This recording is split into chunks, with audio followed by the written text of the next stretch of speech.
자, 오늘 저희들 방송 제목 이렇게 했습니다. 충격적이다 단독으로 보도하는데요.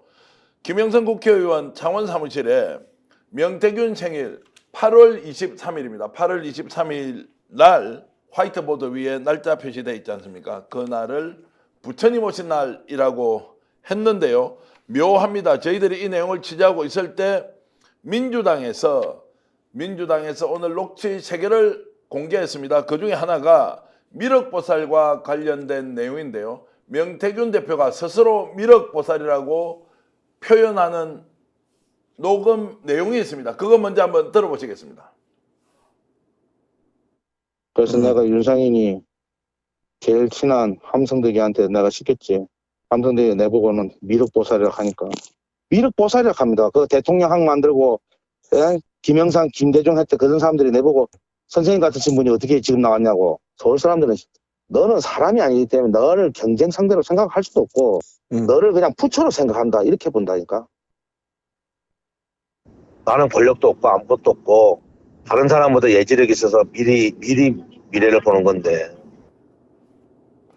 자, 지금 일단 한번 보겠습니다. 저게 2021년 8월입니다. 그러면 윤석열 대통령을 만나고 우리가 지금 이제 회자하고 있는 내용들이 있죠. 자, 장립무사, 안전병이 주술사, 그리고 처음에 만났을 때 김건희 여사가 명태균 대표를 뭐라고 얘기합니까? 조상의 공덕으로 태어난 분이라고 이제 이런 이야기 할 때지 않습니까? 그때 본인을 함성득 교수가 미륵보살이라고 표현했다는 거예요. 자, 일단 믿을 수 없지만 저게 실제로 통용되는 사안이거든요. 어떻게 보십니까? 글쎄요, 그러니까 저도 이제 지금 저 녹취는 사실 이제 명태균 씨의 목소리만 나와 있기 때문에 이제 실제로도 함성득 교수가 어떻게 했는지 요게 좀 확인은 돼야 되겠습니다만은 전반적으로 지금까지 드러난 내용들만 볼 때는 상당히 좀 무속 내지는 주술적인 면은 있어 보인다. 이게 뭐 불교적 용어가 섞여 있다 보니까 이걸 뭐 무속이라 하면은 또 많은 분들이 이견을 가지실 수는 있겠습니다만은 뭐 예지력 얘기도 자꾸 하고요. 그래서 초반에 저도 지금 와서 드는 생각은 초반에 명태균 씨를 뭐 역술인이다 이제 이렇게 얘기할 때 상당히 좀 강하게 반발했던 것도 좀 기억이 다시 떠오르기도 하거든요. 그래서 뭐 이유야 어찌 됐든지 간에 명태균 씨와 김건희 씨는 아마 저런 약간의 그 영험한 거, 그러니까 좀 더 이렇게 초월적 세계의 어떤 주술적, 무속적 내지는 이런 조금의 영적 교류 이런 것들을 통해서 좀 급속히 가까워졌던 거 아닌가라는 좀 짐작만 좀 해보게 됩니다. 예지력도 남다르다고 하니까 실제 예지력이 뭐 뛰어나다 이제 이렇게 하고요. 안진걸 소장 지금 우리 자료 사진 한번 보겠습니다. 오늘 본인의 페이스북이에요. 어제입니까 오늘입니까? 하여튼 오늘 이런 시간에 올라왔는데, 자, 이게 목조 관음 보살 좌상이라고 하는데요. 자, 저걸 이제 오늘 본인의 페이스북에 올려놨습니다. 안진걸 소장. 저는 들어서 봤습니다. 네, 예. 뭐 무슨 의미인지 모르겠더라고요. 뭐 근데 이제 다른 부처님 상보다는 조금 시건방져 보이기도 하고 약간 관음 좀 뭐랄까 자태가 조금 요염하다 해야 되나요? 뭐 부처님한테 그런 표현 네, 써서는 안 되는데 어쨌든 일반인들이 시각에는. 그래서 저는 그렇게 해석했어요. 나는 하나도 두려운 거 없다. 네. 나는 부처님 같은 뭐 내공을 갖고 있고 또 역시 굉장히 여유가 있다 나에게는. 네. 뭐 이렇게 표현하는 거니까 급한 건 윤석열 김건희지 내가 뭔 급한 일 있냐. 모든 불법과 부당한 짓을 하는 것을 내가 다 알고 있는데 니들이 한번 할 때만 해봐라. 나는 부처님 같은 내공으로 너희들 기다리겠다. 근데 약간 다리 이렇게 여유 있게 네. 아주 건방지면서 여유 있게 그렇게 해석했는데 저는 아까 그 명태균 녹취를 보니까 미륵보살 이 사람들 김건희 씨하고 명태균 씨는 정치를 할 게 아니라 무협지 같은 거 만들고 또 그런 무속인들과 함께 전국 다니면서 구대준 행사 같은 게 했으면 잘했을 것 같은데요. 왜 정치를 권력에 근접해서 이 난리를 피우는 겁니까? 자, 조금 전에 그 명태균 씨가 페이스북에 올렸던 그 사진 한 번만 더 올려주십시오. 설명을 좀 해드리겠습니다. 저걸 올린 게 어제 밤입니다. 어제 저녁 늦게까지 명태균 대표가 뭔가 기다리고 있었습니다. 어떤 거냐? 용산에서 시그널이 올 것이라고 생각하고 있었고요.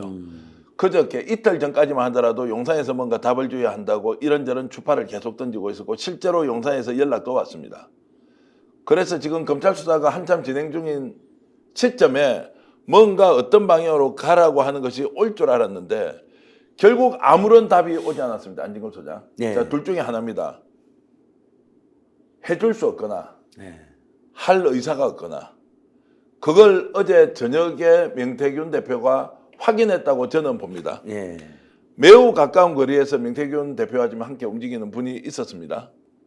자, 그래서 용산에서 더 이상 답을 주지 않는다라는 것을 인지하고 바로 저기 나오는 관음보살상이라고 하던데요. 정확한 이름은 모르겠습니다. 혹시 아시면 저것이 관음보살상인지 아닌지 여러분 좀 말씀 주시고요. 목조 가는 보살 자상이라는데요. 자, 앉아 그런데 계시잖아요. 저게 목조인지 제가 청동인지 이걸 예, 그렇죠. 잘 구분을 좀 보기에는 못하겠는데 청동으로 보이는데 예. 예. 자, 그런데 저거를 이제 올렸습니다. 안진걸 소장 좀 전에 말씀하셨죠. 이제 모든 것을 내려놨다. 어제 저녁부터 매우 안정감을 가지면서 구속이 되더라도 받아들이겠다 이렇게 이제 보였다는 겁니다. 그러면 이제 이게 뭔가 크게 변화가 오더라도 받아들이겠다. 이제 이런 것들이 좀 담겨 있다고 해석하면 좀 과합니까? 아니 근데 저는 지금 경우에서 두 가지도 참 너무 어처구니가 없는 게 네. 무슨 사법을 거래합니까? 그러니까 쉽게 말해서 최혜병 사건의 본질도 수사 외압이거든요. 그러니까 지금도 명태균 씨에 대해서 수사 절차가 진행되는 게 정상인 거거든요. 네. 근데 거기에 대해서 용산의 어떤 시그널을 기다렸다라는 것 자체가 참 너무나도 반민주적이고 반헌법적인 발상 아닌가 싶고요. 그러면 명태균 씨의 바람대로 해달라 그랬으면은 용산에서 시그널을 주고 뭔가 뭐 창원지검에 오다를 내려서 뭐 어느 정도 수위 조절을 바랬다라는 건데 그거 자체가 사법 거래고 사법 농단을 획책하는 거고요. 저는 지금도 명태균 씨가 어떤 환상에 빠져 있는지는 모르겠습니다만은 지금 이 벌려놓은 일들이 너무나도 무지막지하지 않습니까? 그리고 네. 국민들이 지금 혈압이 다 올라가지고 지금 윤석열 대통령 퇴진 여론이 나날이 불이 붙고 있어요. 근데 이런 상황 속에서 용산에 대한 구조 요청이라는 것 자체가 사법 거래를 내포하고 있기 때문에 참으로 어처구니 없는 그런 일들을 지금 획책하고 꾸몄던 거 아닌가라는 생각이 듭니다. 그럼 이 질문 드리겠습니다. 네. 자, 사법 거래가 말이 안 된다고 얘기할 수 있지만 용산은 며칠 전까지 명태균 쪽에 연락을 해서 자, 민주당에 제보되어 있는 내용이 도대체 어떤 사진이고 녹음 내용이며 몇 가지냐라는 것을 파악했다고 합니다.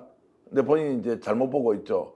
전혀 다른 사람이 제보를 했는데 마치 본인의 운전기사가 제보한 것처럼 얘기를 하고 있는데 자, 대통령실이 끝까지 상황을 파악하려고 했다는 것은 뭔가 거래의 가능성을 가지고 접촉했다라고 추론할 수 있는 거 아닙니까? 그럼요.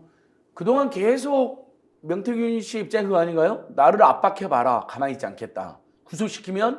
구속시켜봐라. 한 달이면 탄핵될 텐데 뭐 이것은 자기가 굉장히 많은 자료, 특히 윤석열, 김건희 최고 권력자 두 사람의 온갖 불법과 비리를 증명할 수 있는 자료 또는 음습한 국정농단을 증명할 수 있는 자료를 갖고 있다는 거잖아요. 방금 전에 아까 MBN에서도 명태균 씨가 나는 용산에 시그널을 보냈다. 네. 기다리고 있다. 예. 근데 연락이 안 온다. 아, 그거 보도 합니까? 뭐 예, MBN에 예. 이렇게 나왔어요. 예, 예. 그래서 이렇게 되면 뭐 나는 다 폭로하겠다. 뭐 이런 예. 취지로 나오거든요. 예. 그러니까 자 용산은 이러지도 저러지도 못하는 거죠. 제발 명태균이 그만했으면 좋겠는데 그걸 그만해라라고 카톡이나 전화 같은 거 했다. 물론 제3자를 통해서 했겠지만 지금은 전부 다 배신하고 윤석열, 김건희를 폭로를 하잖아요. 나쁜 데 했던 걸. 또 명태균 씨가 어떻게 그걸 악용하고 폭로할지 모르니까 아마 제발 좀 폭로 좀 그만했으면 좋겠는데 차마 그 메시지를 못 내는 그런 상황이 아닌가 싶어요. 근데 명태균 입장에서는 아무 연락이 없으니까 그리고 금요일날 지금 검찰에 소환이 되는데 구속시킬 거라는 이야기가 나오거든요. 네. 그러면 명태균 입장에서는 추가 폭로할 가능성이 있는 거죠. 그리고 어린 딸이 충격받을까 두렵다. 비공개 소환해달라 이렇게 됐다는 거예요. 근데 이건 이미 이렇게 소환이 알려졌는데 비공개가 되겠습니까? 그럼 명태 입장에는 그것도 안 받아들여야 된다. 그러면 가족들을 생각해서라도 아빠가 혼자 나쁜 짓을 한 게 아니라 저 사람들 도와주다가 일부 나쁜 짓을 했고 실제 몸통은 저 사람들이다. 아빠는 오히려 희생양이다. 라는 추가 폭로할 가능성이 매우 있다고 봅니다. 다만 변호사로의 그 구성의 변호사 선임했는지 네. 그거는 좀 의문입니다. 저희가 자, 변호사를 선임하겠다고 예. 말씀드렸는데도 자, 변호사 선임 문제는 조금 이따 좀 이야기하고요. 있다고요? 어쨌든 지금 확인한 내용은 어저께 밤에 명태균 대표는 본인이 검찰에 금요일 날 출두를 한다. 그리고 용산으로부터 아무런 답을 받지 못했기 때문에 절대 나는 그냥 들어가지 않는다. 본인이 직접 폭로할 거냐 누군가에게 데이터를 줄 것인지는 확인되지 않습니다. 다만 이런 이야기를 분명히 했다고 합니다. 나는 돈을 한 푼도 윤석열, 김건희 부부에게 받은 적이 없다. 그런데 내가 이렇게 억울하게 감옥 들어가는 것 또는 구속영장이 청구되는 것 인정 못하겠다. 나는 깔 거 갈 거 다 깐다. 이렇게 선언을 했습니다. 이게 우리가 자막으로 필요하면 저희들이 정말로 단독으로 보도하는 것처럼 명태균 대표한테 직접 들었던 사람으로부터 전달받았습니다. 예. 그만큼 결기에 찬 그런 의지를 가지고 깔 거 까고 들어가겠다는 거예요. 그럼 실제 공개할 것 같습니까? 근데 뭐 명태균 씨는 냉정하게 좀 따져봐야 될 것 같은데요. 뭐 돈을 뭐 빌려줬다, 빌려준 걸 갚았다, 뭐 여러 가지 지금 논란은 많습니다만은 하나 확실한 건 있는 것 같아요. 그러니까 돈에 대한 건 좀 차치하더라도 권력을 누린 거 아닙니까? 그러니까 쉽게 말해서 권력이라는 것의 비선으로 활동하면서 사실은 김건희를 매개로 해가지고 대통령의 권한을 함께 공유했던 거거든요. 물론 일부분입니다만은. 그래서 저는 거기에 대한 책임은 매우 무겁다라는 생각이 들고 지금 이제 명태균 씨 관련된 수사가 창원지검에서도 한 줄기가 있고요. 정치자금법 쪽으로. 그리고 이제 서울중앙지검 쪽에는 윤석열 대통령에 대한 그런 고발 사안들이 지금 나눠져 있는 이런 상황인데 최근에 보면은 창원지검에서 그동안에는 명태균 씨 사건을 올해 1월부터 수사과에다가 처박아 놨다가 최근에 이제 다시 수사를 개시하면서 지금 좀 경험 있는 검사들 한 4명 정도를 지금 파견받아가지고 수사팀을 보강을 했거든요. 이것이 주는 의미가 뭐냐면은 일단은 윤석열 대통령의 생각을 추론해 보자면은 내일 모레 이제 기자회견 잡아놓지 않았습니까? 기자회견을 전후로 명태균을 소환을 이제 금요일날 할 건데 소환했을 때 창원지검에서 보강된 수사팀을 가지고 강도 높은 수사를 한다. 그래서 명태균을 구속시켜놓고 거기서 어느 정도 대통령으로 오는 윗선 수사를 막아보겠다. 지금 이런 의도로 읽혀지거든요. 네. 그렇게 치면 명태균 씨 입장에서는 꼬리 자르기로 다 지금 뒤집어 쓰게 생긴 거예요, 사실상은. 그래서 저는 모르겠습니다. 명태균 씨가 어떤 선택을 할지는 모르겠습니다만은 본인에게 행한 만큼 행위 책임의 원칙에 따라서 한 만큼만 처벌을 받는 것이 명태균 씨의 인권도 보장될 필요가 있는 거기 때문에 네. 저는 명태균 씨가 지금이 굴러가는 상황을 좀 현명하게 잘 판단을 하고 지금이라도 늦지 않았기 때문에 공적으로 국민들을 상대로 해서 본인의 억울함을 변수할 것이 있다면은 전 지금이라도 여론 앞에 모든 것을 다 털어놓고 뭐 자폭하라는 뜻은 아닌데요. 그래도 본인이 행한 것만큼만 처벌받을 수 있게 나름 자신을 좀 보호해야 되지 않을까. 전 이번에 창원지검의 수사팀 경력 있는 검사들 보강하는 모습을 보면서는 야 이거는 윤석열 대통령이 뭔가 명태균 선에서 좀 창원지검에서 꼬리를 자르려고 하는 움직임 같다라는 좀 직감을 좀 하긴 했습니다. 예, 그래서 금요일 날 조사를 해서 구속영장을 바로 청구할 거라는 설이 지금 돌고 있습니다. 왜냐하면 밖에 두면 너무 위험한 거예요. 어쨌든 가둬놔야지. 뭐 추가 폭로가 있다 하더라도. 그런데 명태균 씨가 보니까 그동안 이 행보를 보면 아주 나름대로 대담하고 치밀한 면모가 있잖아요. 본인이 또 뭐 예지력이 있다고 스스로도 이야기하고. 그래서 상당히 폭로할 준비를 많이 하는 것 같아요. 특히 반복적으로 이제 예전에 따님 사진도 올리고 이번에도 어린 딸이 걱정된다고 이야기하는 거 봤을 때 그냥 본인이 희생양이 돼서 가족들에게도 미안한 또 국민들에게 미안한 그런 상태로 가시면 안 되죠. 그래서 저희가 계속 말씀드리는 게 임세은 소장님도 문자를 드리고 또 서울의 소리 이명수 기자님과 함께 제가 전화도 드린 게 만나고도 왔잖아요. 이명수 기자 같은 경우는 우리가 폭로를 도와주고 그리고 끝까지 의리를 다해서 지켜드리겠다. 잘못한 것은 처벌받지만 국민을 위해서 공익제보 내부 폭로를 하게 되면 상당한 점상천jal이 될 거고 많은 국민들이 뭐 무죄까지는 아니어도 네. 선처를 바라는 대열이 이루어질 거다. 그리고 제가 실제로 변호사를 10여 명이나 준비를 해놨습니다. 네. 그 명태균 씨가 연락이 오면 공익변론 하겠다. 무료 공익변론. 근데 저희한테 아직 연락은 안 왔는데 제가 문자는 보내놨죠. 그러니까 저희랑 함께 손잡는 게 사실길이다. 국민의 편에 서서 폭로를 하시라. 이렇게 말씀드리고 싶습니다. 뭐 저도 전적으로 동의하고 어제 밤늦게까지 누군가 한 사람을 명태균 대표가 만나서 이런저런 얘기를 나누었는데 본인은 아예 그러니까 폭로를 해놓고 구속되더라도 다른 어떤 사람과 손잡고 하지는 않겠다라는 뜻을 비쳤다고 해서 전부가 아니라도 일부라도 그런 좀 과정이 있으면 좋겠다고 설득을 해달라고 요청했고요. 아마 이 방송을 보고 있다고 저는 생각을 하는데 안진걸 소장도 한 10명의 변호인단을 구성해서 명태균 대표를 돕겠다고 또 이런 걸 하면 주위에서는 왜 명태균을 돕느냐라고 비판하는 사람도 상당히 많이 있습니다. 또한 민주당은 지금 어떻습니까 상황이? 자, 이미 상당수의 녹취를 확보한 상태에서 상황 관련하면서 공개를 하지 않습니까? 굳이 명태균의 녹취가 필요 없다. 당신 알아서 선택하라 이러면서 한 발을 이제 떼는 분위기여서 명태균 대표가 지금 계속 코너로 몰려서 이런저런 제대로 된 좀 일종의 돌파구를 찾지 못하고 있다 이런 생각이 좀 듭니다. 안타깝지 않습니까? 그러니까 이제 명태균 씨가 잘 생각해야 되는 게 뭐냐면요. 지금 윤석열 정권 하에서 뭐 본인이 특검을 요구하기도 했는데 그건 뭐 말도 안 되는 얘기고 본인이 무슨 수사기관을 선택해서 하는 건 아니니까요. 근데 상식적으로 생각해 보면 윤석열 정권 하에 지금 검찰이 명태균 씨에 대한 태도를 보면 제가 볼 때는 거의 꼬리 자르기로 갈 수밖에 없다고 봅니다. 예. 결국에는 윤석열, 김건희로까지 수사 선상에 올라오는 것을 막으려면 그 가장 아랫선이 명태균이거든요. 예. 그러니까 명태균한테 다 뒤집어 씌워야 김건희, 윤석열은 안전해지는 이런 약간의 반비례 관계에 있어요. 그렇죠. 그렇기 때문에 명태균 씨는 지금이라도 한번 생각을 잘 하시면은 차라리 이 정권의 부도덕함과 탈법과 위법을 본인이 제일 잘 안다면은 그 사실에 대해서는 국민들 앞에 알리는 것이 훨씬 낫죠. 그렇게 되면 이 정권은 탄핵이든 하야든 뭐 하지 않겠습니까? 그렇게 해서 오히려 주된 책임과 그 실행자, 그 범행의 여러 가지 면에 있어서 가장 핵심이 되는 역할을 한 김건희 이쪽으로 책임이 들어가는 것이 명태균 씨에게는 가장 그것이 사실에 부합하고 본인이 억울한 일을 안 당하는 저는 유일한 길이다. 그래서 본인이 살 길은 저는 윤석열 정부에서 수사받는 것은 가장 최악의 불리한 경우라고 저는 보고요. 지금이라도 국민을 믿고 국민들 앞에 본인이 행했던 일들을 소상히 낱낱이 고백한다면은 정권이 뭐 무너지겠죠. 윤석열 정권은 무너지고 나서 저는 좀 공정한 수사기관에 의해서 조사받는 것이 명태균 씨에게는 가장 나은 선택일 것이다라는 생각이 듭니다. 자, 변호사도 여러 사람을 만났더라고요. 예. 우리가 아는 분한테도 직접 전화를 했는데 받지 않은 분도 있고 또 어떤 분은 전화를 받고는 응하지 않은 사람도 있고요. 자, 돌고 돌아서 엊그저께는 새로운 변호사 한 분을 만났는데 수임료가 맞지 않은 거예요. 성공 보수가 맞지 않은 거예요.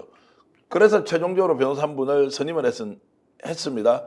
김소영 변호사가 이제 명태균 대표의 변론을 하겠다고 나섰는데요.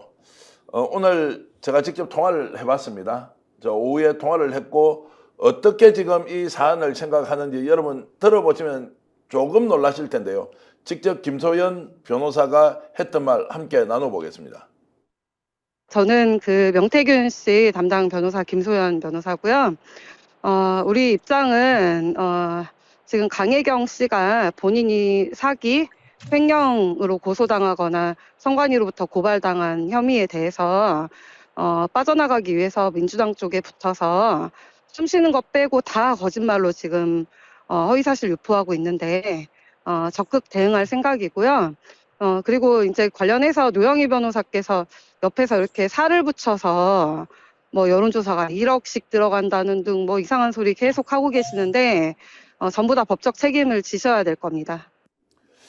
자, 그래서 이게 이제 신인규 변호사 이제 판이 커지는 거예요. 명태균이 뭔가 돌파구를 찾아서 시시비비를 가려주고 해야 되는데 김소연 변호사를 저렇게 이제 선임을 하고 김소연 변호사하고 저 내용을 충분히 사전에 논의를 했다고 하거든요. 그 명태균은 뭐냐? 강혜경이 여전히 사기 횡령범이다. 자신은 미래항공연구소의 실질적 소유주가 아니다. 라는 이 전제하에 어떤 경우에도 김건희 여사의 도움으로 김영삼이 공천을 받지 않았다. 아예 처음으로 돌아가 버리는 거예요. 이게 작전상 맞는 겁니까? 그 하나 저는 좀 기시감이 떠오르는 게 박근혜 대통령도 사실 변론을 받았거든요. 예. 근데 그때 당시 그 변호인단들 잘 떠올려 보시면은 그 김평우 변호사라고 있습니다. 그 헌법 그 대한변호사협회장까지 지내신 분이긴 합니다만은 상당히 극우적으로 그러니까 편향된 정치적인 활동을 많이 하는 그 변호사 옆에 붙어가지고 사실상 박근혜 대통령의 변호를 가지고 본인 정치를 많이 했어요. 그러니까 그러다가 모든 불이익을, 그러니까 사법적 불이익을 다 박근혜 대통령이 부담을 해버렸고, 물론 뭐 박근혜 대통령 재판도 거부하고 하면서 안 나갔으니까 뭐 큰 의미 없다 이렇게 얘기하면 할 말은 없지만은 재판만 딱 놓고 보면은 상당히 불리한 재판을 받은 것도 맞습니다. 그러니까 변호인이 스스로의 정치적인 메시지를 내다 보니까 이제 그런 일이 생긴 건데요. 저는 지금 명태균 씨가 좀 생각을 잘 해봐야 되는 게 미래항공연구소의 실소유권이 누구에게 있느냐 이건 너무나도 중요한 문제거든요. 거기가 이제 범죄의 소굴이다 보니까 그런 건데 간적인 예가 명태균 씨가 그 CBS 방송인가요? 한번 나와가지고 이런 얘기를 합니다. 강혜경은 내가 데리고 있었던 사람이다. 내 직원이다. 이렇게 얘기를 해요. 근데 강혜경 씨는 미래한국연구소의 부소장으로 근무했거든요. 네. 근데 또 미래한국연구소는 자기 게 아니라 그럽니다.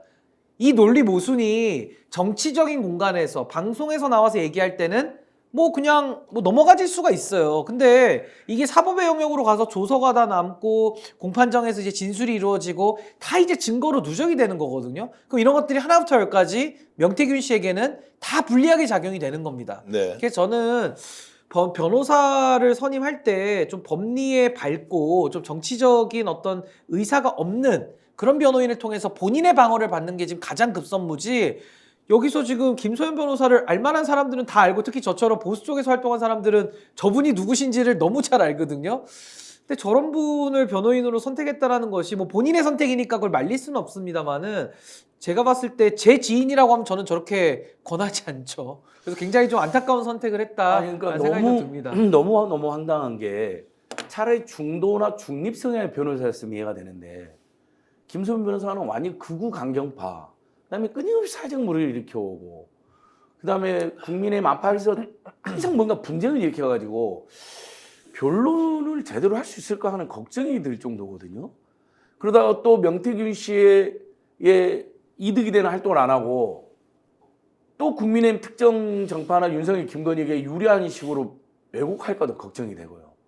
너무 잘못된 선택 같아요. 오히려 일면 민주 진보 진영의 변호사들을 선정하는 게, 본인이 또 본인을 진보성이 사악하다고 페이스북에 써놨으니까 네. 공익제보 알맹이만 빼먹고 또 자기를 나중에 감옥 가면 나몰라라 할까봐 걱정이 됐을 수 있는데, 사실 저희는 그게 아니라 국민에 서서 공익제보자, 내부제보로서 역할을 확실히 해준다면 정말 국민들이 다 같이 나서서 최소한의 처벌에 그치게 해달라고 선처를 요청할 거고, 변호사 비용도 이제 돈도 많이 없을 테니까 제가 무료로 하겠다고 네. 드린 건데, 왜 이건 너무 엉뚱한 선택인 것 같아요. 그래서 지금이라도 저는 명태균 씨가, 우리가 문자도 보냈고 10여 명의 변호사들도 준비해놨으니까 저희랑 함께, 대신 저희는 명태균 씨의 의사에 반해서 막 하기 싫은데 억지로 뭘 요청할 생각은 없거든요. 자연스럽게. 아니 사실 가족들이 지금 걱정한다는데, 아니 최순실급이 아니잖아요. 명태균 씨는. 최순실은 정말 박근혜 악용해서 온갖 것 다 헤쳐먹은 사람이고, 명태균 씨는 일부 윤석열, 김건희에게 불법에 가장한 건데, 그리고 권력은 윤석열, 김건희 다 노렸잖아요. 명태균 씨가 무슨 권력을 누렸어요?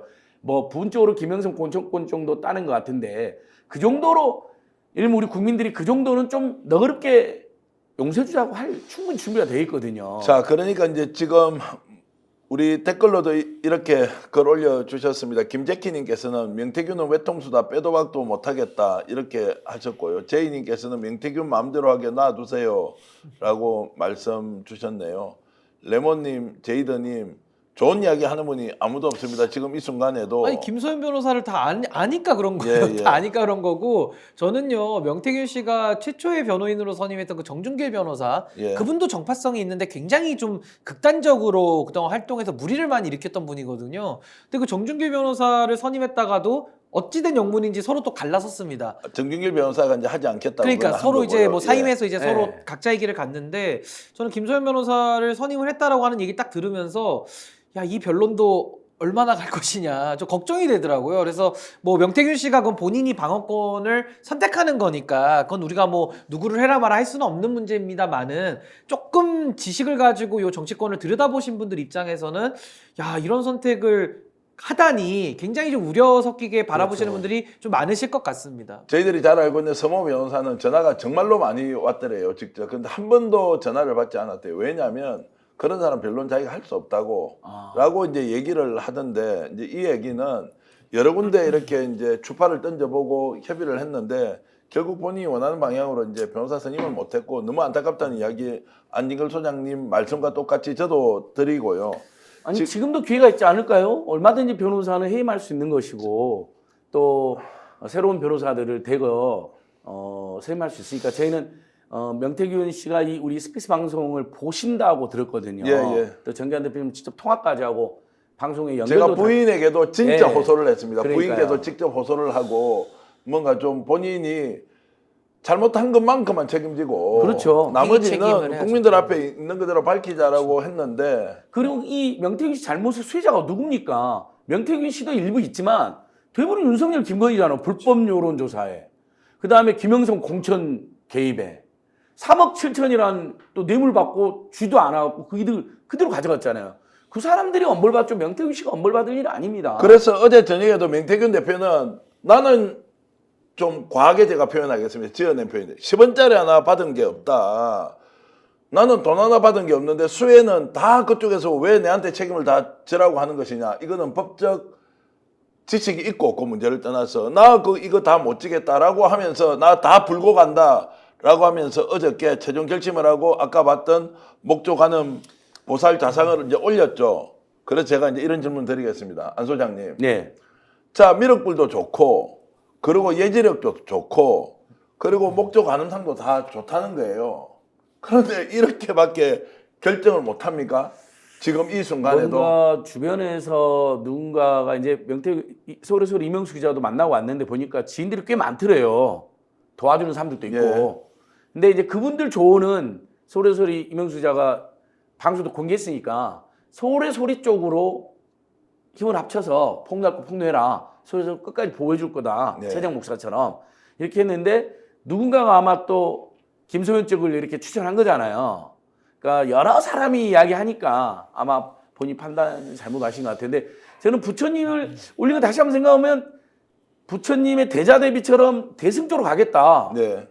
나라와 국민을 위해서 뭔가를 부처의 정심으로 폭로하겠다. 이런 것으로 좀 비춰질 면이 있는데요. 아까 부처상 한 번만 더 보여주십시오. 부처 이야기하고 미륵불을 평소에 자칭 또는 타인으로부터 평가를 받고 있던 명태균 대표가 왜 이런 지혜롭지 못한 선택을 했느냐라는 부분과 관련했어요.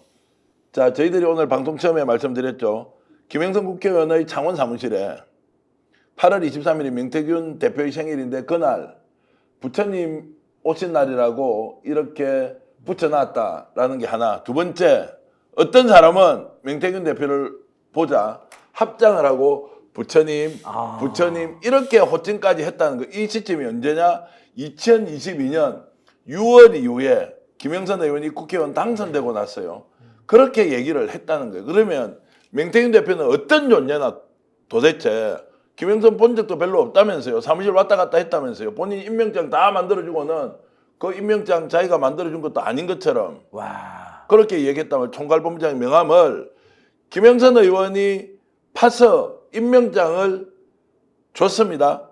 직접 전달했는지 임명장을 직원들한테 줬는지 모르겠는데 명태균 잘 모르는 사람처럼 얘기를 했잖아요. 그 사무실에 국회의원 사무실에 8월 23일이 부처님 오신 날이다. 4월 초파일이 부처님 오신 날인데 이거 어떻게 설명해야 돼요?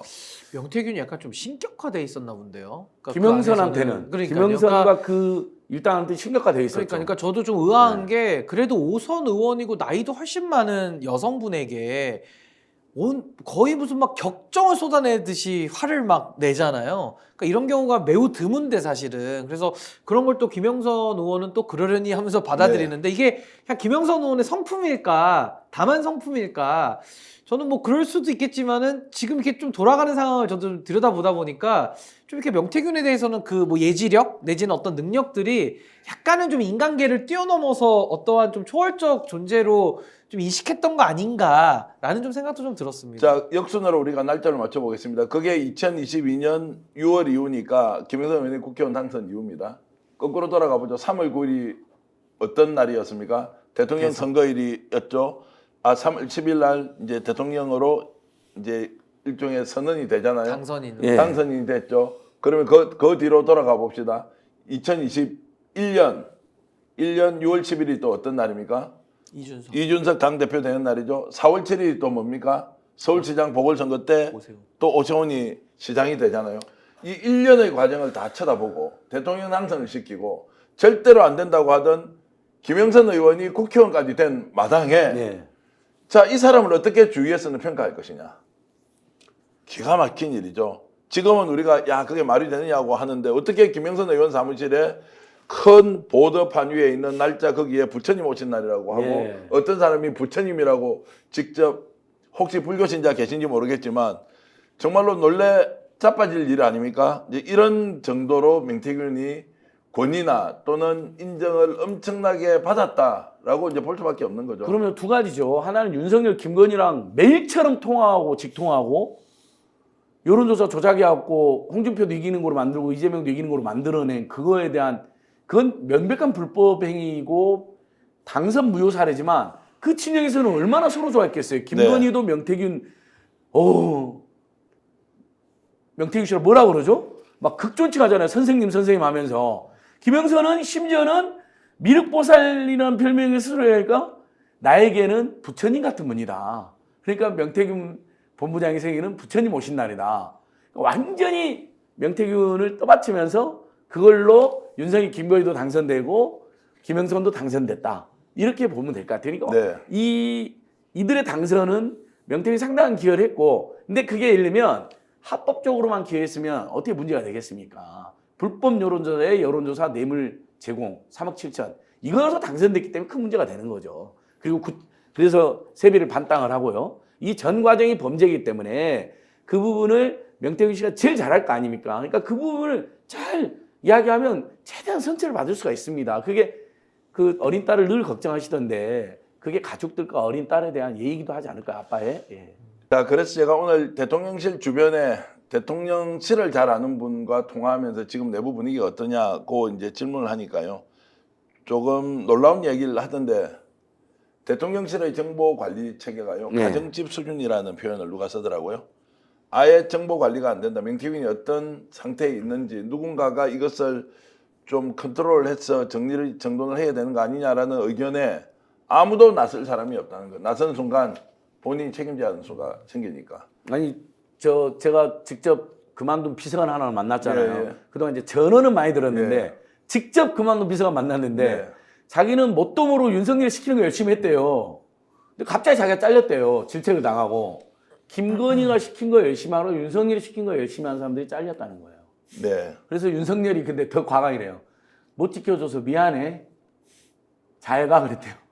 이게 지금 용산 분위기입니다. 김건희 완전히 장악해버린 거죠. 장악을 했다는 김건희가 것도 있고. 안 나서면 아무도 정리를 못하는 거죠. 어차피. 그런데 이제 지금 이 문제는 정리를 할 수 있는 단계가 넘어섰다라고 보는 게 맞지 않습니까? 지금 뭐 어떻게 하겠습니까? 그러니까 뭐 아무래도 이 국정 난맥상의 중심에는 지금 대통령실이 있는 네. 건데 그 난맥상이 이제 자정작용을 다 잃어버린 거 아니겠습니까? 네. 결국에는 윤석열 대통령은 무늬만 대통령이고 바지고 사실상 실세로 김건희 내지는 김건희를 위시한 간신배들이 문고리를 가지고 사실상 대통령실을 전행을 했다라고 지금 네. 볼 수밖에 없는 상황에서 누구도 이제 책임지기 싫겠죠. 근데 네. 누군가는 책임져야 되거든요. 그러니까 지금 대통령실 안에서도 분위기를 상상해 보자면은 서로 그냥 책임 떠넘기기를 예비하고 또 본인의 법적인 문제, 불똥이 튈 걸 대비해서 자기 보호에 좀 일관하고 있는 모습 아닐까. 그러니 나라 꼴이 정상으로 돌아가겠습니까? 이 나라가 완전히 엉망진창이 될 수밖에 없는 것은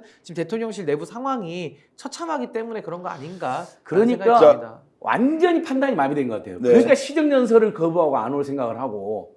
그런데 그래서 긴급 온 국민의 기자회견 지탄이, 하잖아요. 예? 긴급 아, 기자회견 그러니까 하잖아요. 그래서 온 국민의 지탄이 더 높아지고 아마 시정연설 거부한 것으로 이번 주 중 여론조사로 하면 지금 지난주에 문화일보가 17%잖아요. 극우 신문이 했는데도 15%, 14%도 나올 수 있고 그럼 아마 진짜 끝장나 우리 좀 감옥 가야 된다 생각해서 저는 김건희가 밤 10시에 추경호가 제안받은 것처럼 해갖고 밤 10시에 그래도 뭐라도 하자. 뭐라도 긴급 기자회견을 하자. 하자. 김건희가 지시했다고 봅니다. 그래서 내가 외교와 의전에는 안 나설 테니까 그렇게 발표해.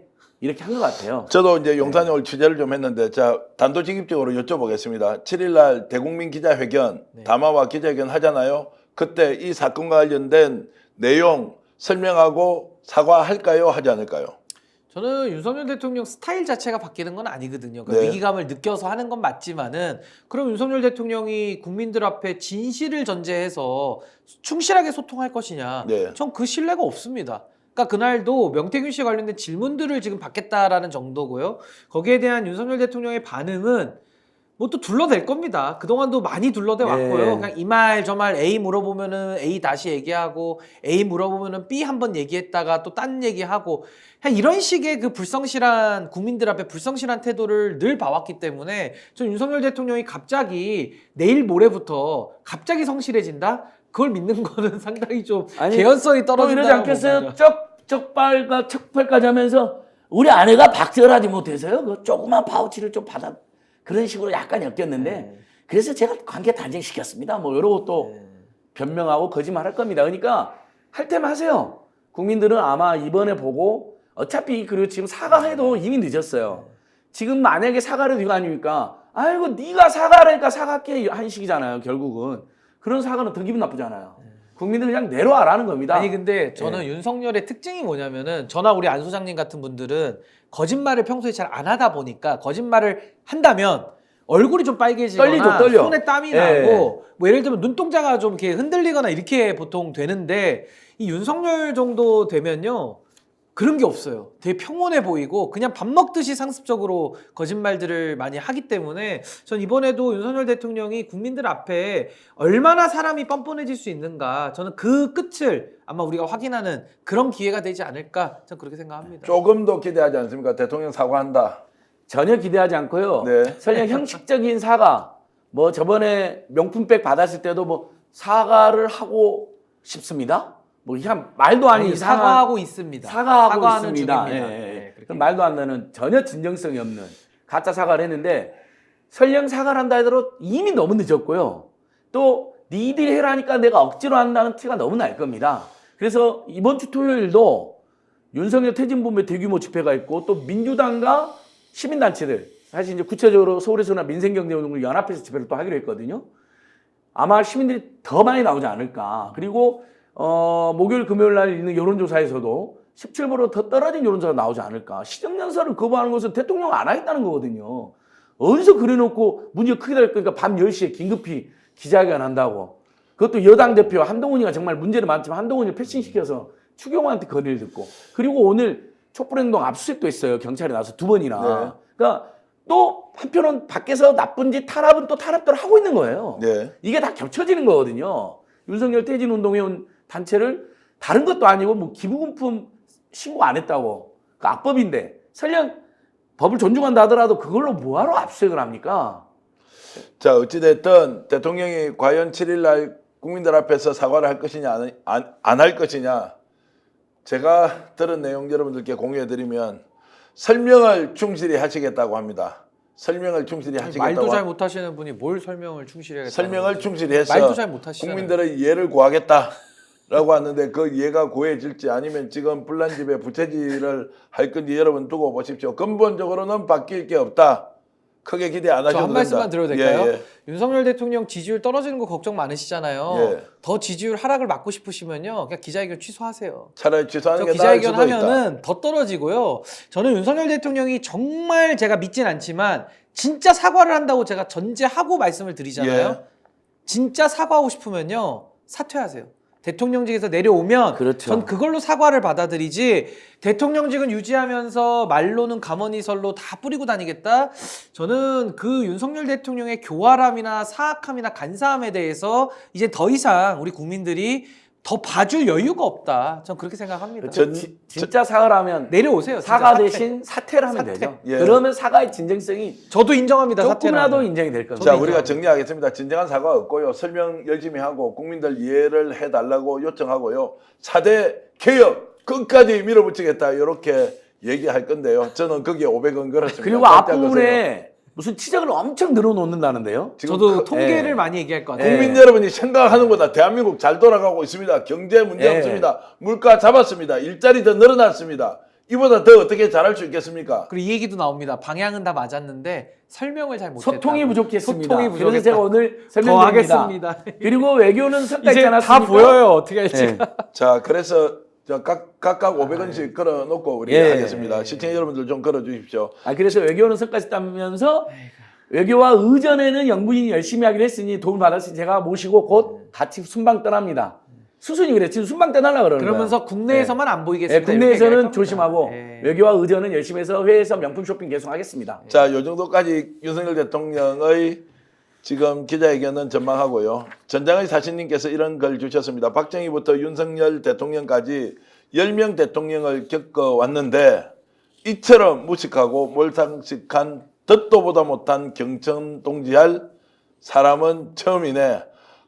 남은 시간이 길다 이러면서 슈퍼챗 보내주셨고요. 정다은님께서도 슈퍼챗 보내주셨는데 감사드립니다. 많은 분들이 스픽스 응원합니다. 그리고 민주님, 제이님, 라이언님, 핫라떼님, 그리고 김재형님, 구슬팽이 딱지님, 자 여러분들이 이렇게 댓글 보내주셨는데요. 마지막 저희들이 지금 나눌 주제는요, 조금 슬프고 안타까운 이야기인데요.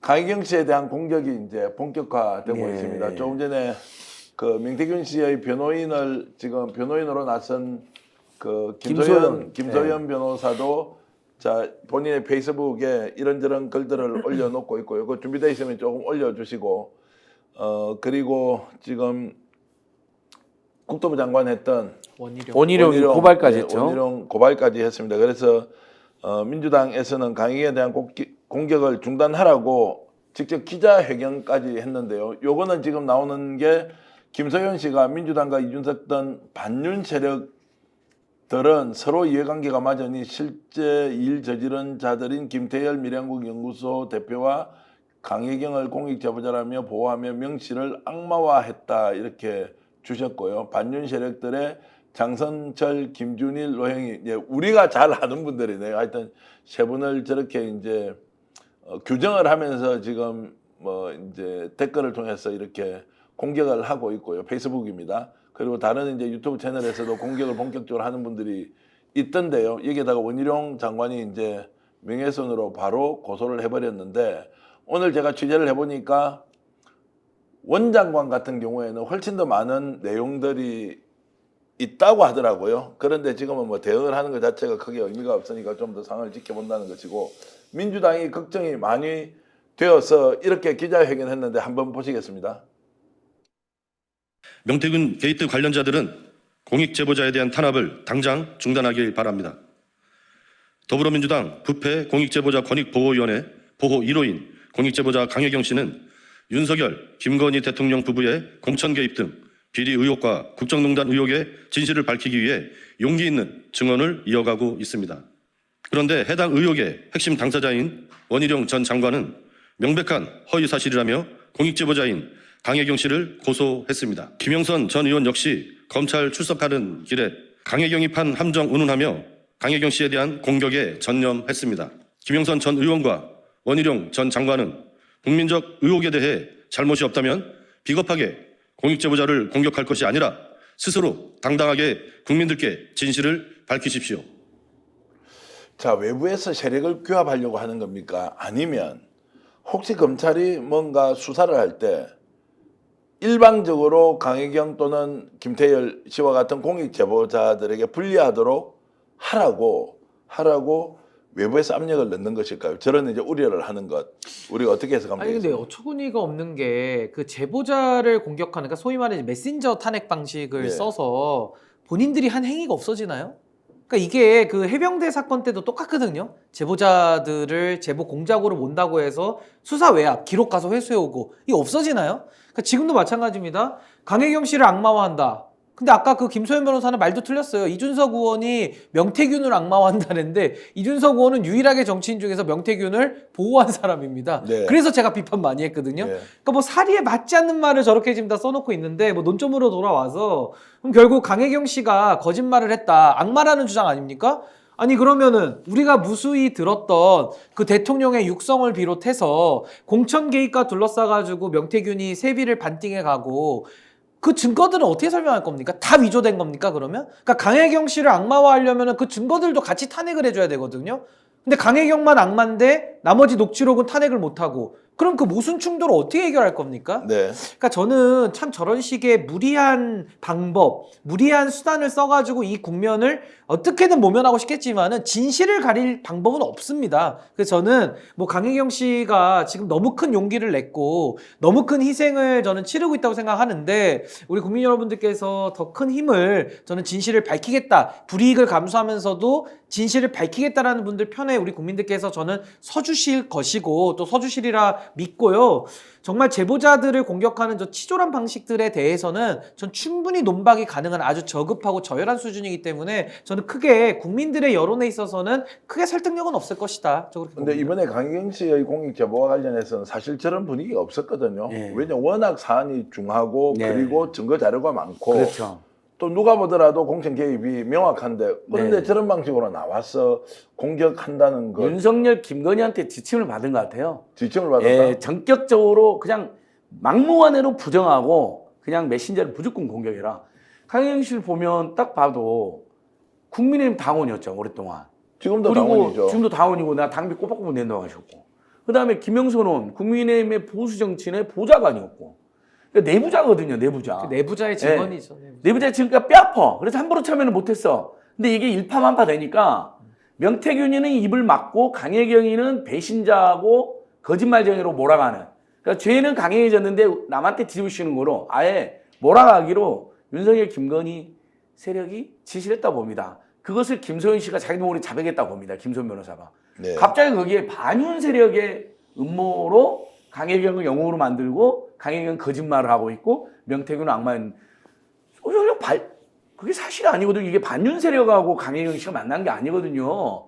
강혜경 씨가 정말 양심적으로 어떻게 보면 스픽스를 통해서 청구를 공익제보를 한 거죠. 그 반윤 세력 아무 상관없어요. 네. 그렇죠? 그게 팩트잖아요, 여러분. 그리고 명태균 씨를 누가 악마예요? 명태균 씨 뭐 지금 이 순간에 제가 설령 가담한 잘못도 있고 기획안 잘못도 있겠지만 그 모든 권력의 수혜는 윤석열, 김건희가 했고 그 2년 반 나라 망친 윤석열, 김건희, 명태균 씨가 아니잖아요. 그래서 명태균 씨에게 분명히 국민이 선처를 구할 것이다. 아마 재판부도 그럴 것이다 하니까 제발 우리랑 함께 나라와 국민을 생각하는 공익적으로 해달라고 호소를 들고 있는데 김소연은 완전히 틀린 거죠. 이걸 반윤 공작으로 몰아가려고 하는 거예요. 자, 그래서 이 영상 여러분들 한번 잠깐 보십시오. 자, 이것이 이준석으로 좀 타겟을 돌리면서 이 사안의 본질을 흐리겠다는 시도가 있는데요. 이철규 의원이 이런 말 했습니다. 직접 한번 들어보실까요?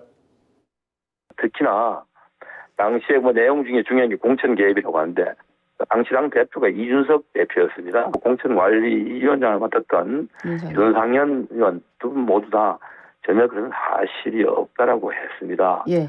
더 특히나 이 명태균이라고 하는 사람하고 이준석 대표가 굉장히 가깝잖아요. 이렇게 오로지 그 대통령을 공격하기 위해서 이 괴담을 만들어내는 것은 국가에 도움이 되지 않는다고 생각합니다. 이게 어떻게 된 일이었는지 2022년 공천이 문제잖아요. 어떤 단에서 어떻게 2024년 알아보고 총선은 있어요? 한 대표가 다 거부했잖아요. 모든 요구를. 근데 2022년 공천은 이준석 대표가 한 공천이에요. 네. 이준석 대표는 뭐 공관위에서 알아서 한 거라고 그러는데 아니 공천장에 본인 이름이 찍히는 걸 이준석 대표가 남이 알아서 하라고 둘 사람입니까? 본인이 분명히 개입을 했을 거고 그게 상식이에요. 네.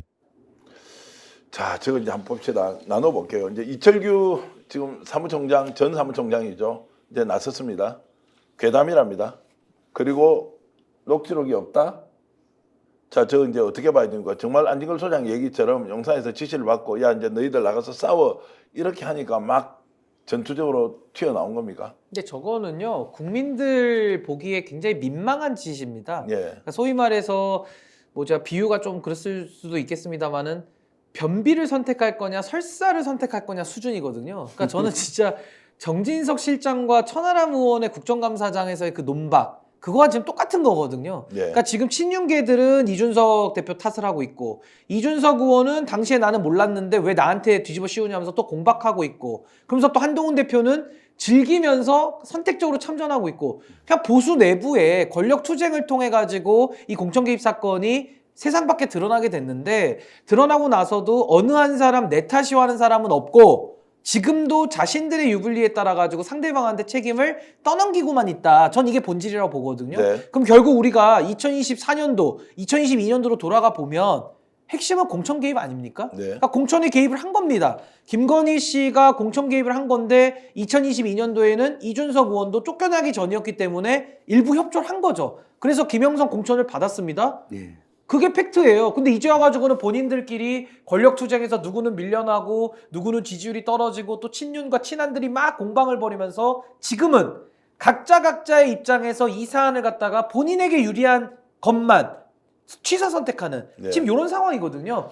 그리고 2024년도 김영선 의원은 공천 개입 김건희 쪽에서 하다가 실패했고요. 거기에 대해서 그러면은 뭐 한동훈 대표 쪽은 안전합니까? 이원모 같은 경우는 또 김건희가 공천을 꽂았어요. 그러니까 이게 다양한 게 지금 복합적으로 권력 투쟁을 본질로 해가지고 발생한 사건인데 여기에 대해서 지금 각각의 주체들 친윤, 친한, 친이준석 요쪽 계열들이 각각의 유리한 것만 가지고 서로에게 손가락질하고 있는 아주 그렇죠. 어처구니 없고 민망한 전 그런 싸움 짓거리를 하고 있다 이렇게 저는 봅니다. 이준석 씨가 참 안타까운 게 오늘 박형관 기자의 녹취록 공개됐잖아요. 네. 그걸 보면 김건희가 공천 개입 다 했고 이런 표현이 나와요. 자기니까 네, 자기 입으로 나와요. 이준석 네. 목소리가 공개됐다니까요. 박형관 기자 뉴스토마 통해서.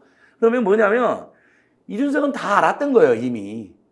그 뭐 공천 개입 아니다. 근데 뭐 한동훈에게만 뭐 좋은 자리 깔아줄 수는 없다. 뭐 한동훈이 뭐 일부는 거절했나 보죠 최근에. 그러니까 한동훈 네. 빛나게 안 해줘야 된다. 그렇죠. 이런 뜻이죠. 그런 건데 어쨌든 이준석이 자기가 살기 위해서도 지금 저쪽에서 이준석한테 몰아가지 않게 이준석이 지금 오늘 애국 출국하면서 그래서 써놨잖아요.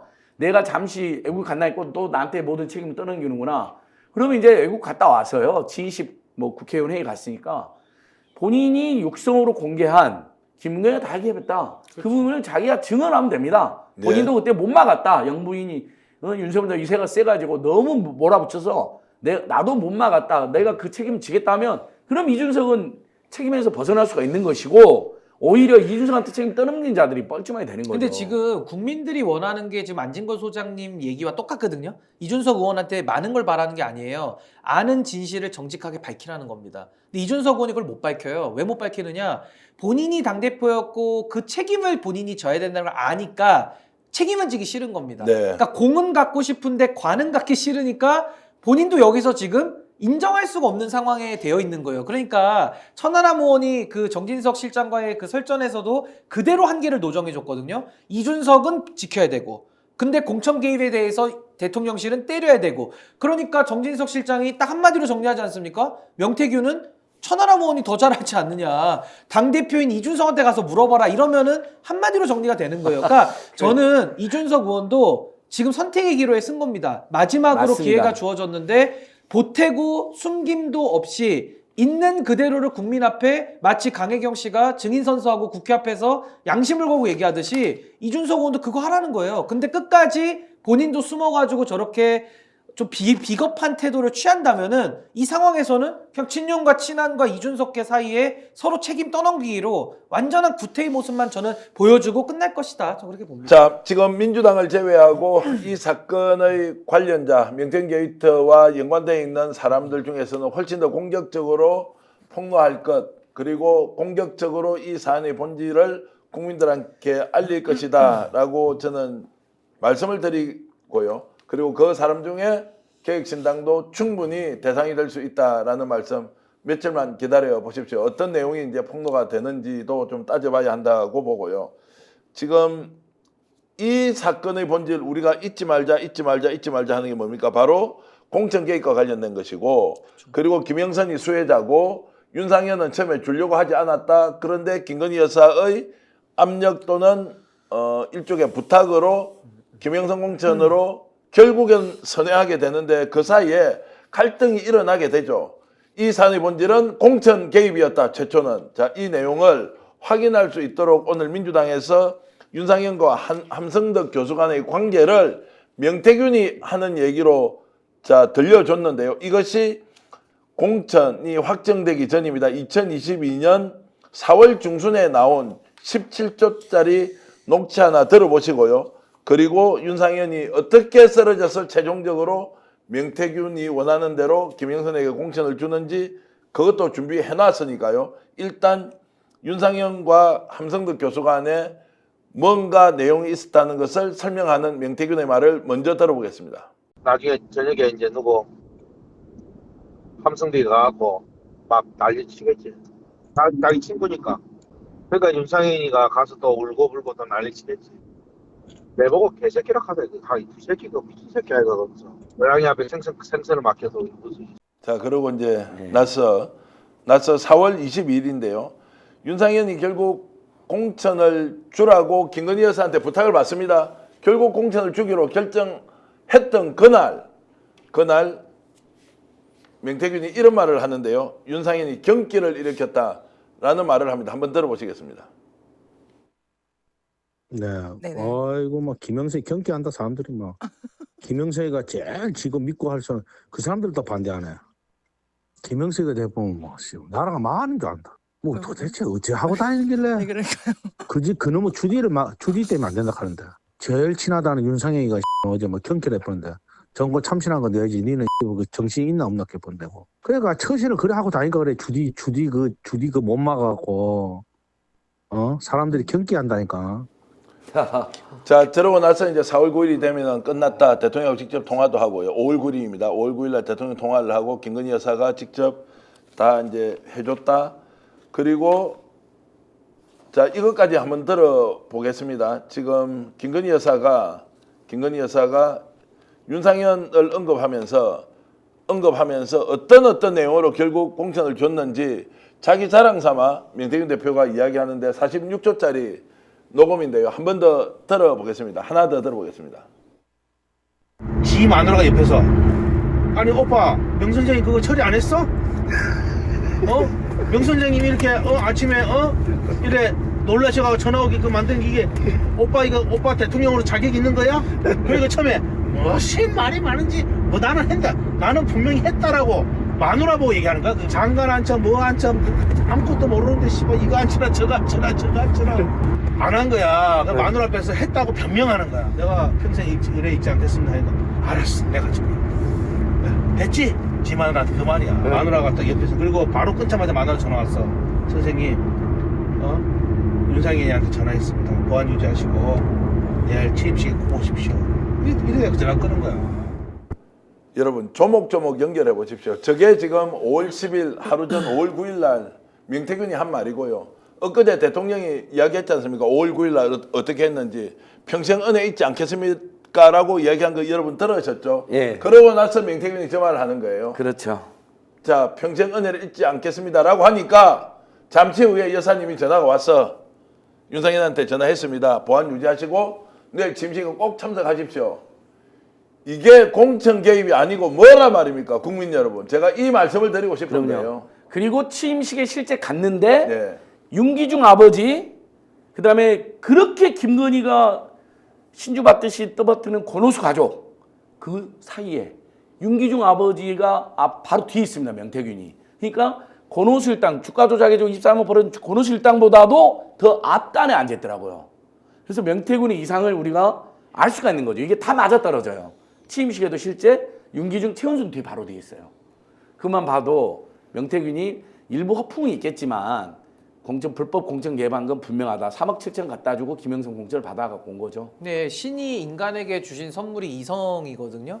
이성적으로 지금 이 상황을 보면서 지금 주어진 증거의 파편들을 맞춰가 보면 공천 개입이라는 게 결과값으로 나오지 않습니까? 무슨 뭐 수사하는 검사들은 무슨 뭐 신적 지혜를 가지고 영적으로 수사합니까? 다 이거 증거 모아가지고 껴맞춰서 공소장 쓰고 증거를 대가지고 처벌하는 거거든요. 지금 검찰의 수사를 틀어막고 있다 보니까 언론을 통해 가지고 내부 제보를 통해서 내부자들의 증언을 통해 가지고 바깥 세상으로 저 은밀하게 아주 더러운 뒷거래를 하는 게 지금 만천하에 다 드러났습니다. 근데 이걸 지금 마지막 순간까지 이걸 알고 있었던 그 당사자들, 당대표, 공관위원장 등등등 이 사람들 아직도 현실 부정할 겁니까? 저는 진실 앞에 이제 어디까지도 도망갑니까? 이제 남은 건 사법의 심판밖에 없습니다. 그래서 저는 이제 거의 끝까지 다 왔기 때문에 우리 국민들께서 너무 피곤하고 힘드시고요. 이걸 갖다가 공천 개입이 아니다라고 주장하고 논박하는 게 이제는 더 어려워졌다. 너무 많은 게 지금 바깥으로 다 튀어나온 셈입니다. 평소 알고 지내던 사람이 전화 왔길래 덕담 삼아서 다 잘 되면 좋겠다라고 대통령실에서 해명했죠. 조금 전에 명태균 대표의 발언 들으셨죠. 그 대통령이 발언한 뒤에 누가 전화를 했습니까? 김건희 여사 전화해서 했다고 하는데 그것도 김건희 여사를 그냥 허풍쟁이가 지 마음대로 떠드는 겁니까? 누가 그렇게 이해를 할 수 있겠습니까? 어떤 경우에도 이 사건의 본질은 공천 개입과 관련된 부분을 단 한순간도 놓쳐서는 되지 않는다. SBD넷님께서는 호주에서 저희들 슈퍼챗 보내주시면서 정말로 지치지 말고 계속 나아가라 이런 말씀을 해주셨고요. 그리고 마지막으로 오늘 여러분들께 하나 공개해야 할 게 있습니다. 김건희 녹취가 있다 없다에 대해서 많은 사람들이 지금 궁금해하기도 하고요. 그리고 거기에 대해서 없다라고 아까 이철규 전 사무총장이 얘기하지 않습니까? 안진걸 소장님 있습니까 없습니까? 저는 있다고 들었습니다. 그러니까 있습니까 없습니까? 저는 있다고 확신합니다. 자, 저 아니 대답이 아까 녹취를 있다고 보세요. 확신하지 말고 그러니까 있습니까 없습니까? 저 녹취를 보세요. 자, 그러면 옆에 있는 사람이 윤석열 거 들었으니까 이제 김건희 거 들려줘. 네. 그것도 녹음해놨지. 예. 그러면 내가 어떤 놈이냐? 당연히 녹음해놨지. 내가 미륵 보살인데. 그러고 들려준 것까지 녹음돼 있을 것 같아요. 네. 저는 그렇게 들었고. 김건희 여사 녹취가 있다. 자, 김건희 여사 녹취 있습니까 없습니까? 저도 있다고 보여져요. 예. 근데 물론 김건희 씨의 이제 녹취가 안 나와도 일단 윤석열 녹취가 나왔기 때문에 네. 큰 의미는 없는데 맞습니다. 전 있다고 봅니다. 왜냐하면 어디서 제가 힌트를 얻었냐면 명태균 씨가 얼마나 많이 돌려 들어봤겠습니까? 저 얘기 스토리라인을 그냥 있는 그대로 시간 순서대로 줄줄줄 외잖아요. 네. 근데 우리가 보통 전화 통화를 했고 녹음을 안 해놨고 그걸 안 들어봤다라면은 잘 기억 안 나거든요. 근데 저렇게 본인에겐 되게 특별한 순간이었겠죠. 줄줄줄줄 웰듯이 저렇게 말을 한다라는 것은 전 김건희 녹취를 많이 돌려 들어봤다라는 예. 반증으로 보여져요. 그렇다면 그걸 틀어줬을 때 다른 사람들은 녹취를 안 했겠느냐? 하도 명태균 씨가 틀어주고 다녀가지고 다른 자, 또 다른 그건 상자가 있을 있을 수밖에 수도 없다고 있죠. 예. 봐요. 자, 틀어서 녹취가 됐다 아니다. 제가 이런 말씀드리겠습니다. 김건희 녹취록은 존재한다. 오. 누가 갖고 있느냐? 민주당이 갖고 있다. 제가 이런 말씀 드리고요. 네. 두 번째, 명태균이 갖고 있는 그 녹취의 내용은 정말로 명태균만이 가지고 있느냐? 아닙니다. 최소한 두 군데에서 명태균과 관계에 있었던 사람인데 지금 현재는 일종의 교류가 단절된 사람 최소 두 군데서 가지고 있습니다.